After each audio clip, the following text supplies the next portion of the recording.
अगर कोई भर्ती सिर्फ 100 पदों पर निकली हो, उसमें भी 38 पद कैरी फॉरवर्ड हो जाएं तो जाहिर है सवाल खड़े होंगे। और ऐसे ही सवाल खड़े हुए हैं स्पेशल एजुकेटर भर्ती में, जो कि छत्तीसगढ़ में निकाली गई थी।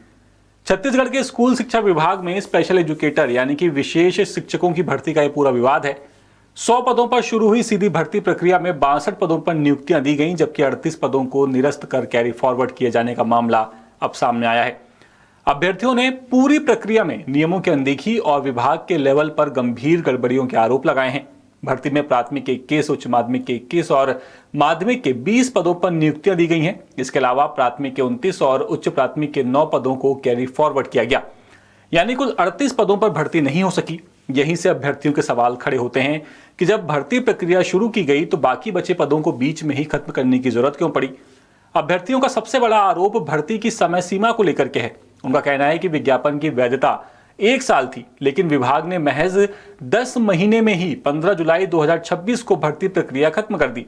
अभ्यर्थियों ने इसे नियमों के खिलाफ बताते हुए सवाल उठाए कि तय अवधि पूरी होने से पहले भर्ती खत्म करने का आधार क्या था। इतना ही नहीं, मामले में अधिकार क्षेत्र को लेकर के भी जो है वो विवाद खड़ा हो रहा है। अभ्यर्थियों का दावा है कि पदों को रद्द करने या फिर कैरी फॉरवर्ड करने का वैधानिक अधिकार विभाग के संचालक के पास है। इसके बावजूद संबंधित आदेश उप संचालक के डिजिटल साइन से जारी किए गए।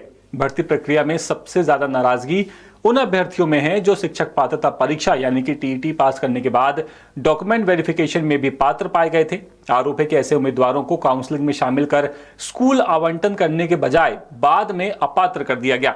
इतना ही नहीं, कुछ मामलों में स्कूल अलॉटमेंट भी निरस्त किए जाने का दावा किया जा रहा है। अभ्यर्थियों ने सुप्रीम कोर्ट और छत्तीसगढ़ हाई कोर्ट के उन आदेशों का हवाला दिया जिनमें दिव्यांग बच्चों की शिक्षा के लिए स्पेशल एजुकेटर्स की नियुक्ति को प्राथमिकता और तेजी से पूरा करने पर जोर दिया गया है। उम्मीदवारों का आरोप है कि विभागीय प्रक्रिया इन निर्देशों की भावना के मुताबिक नहीं चली।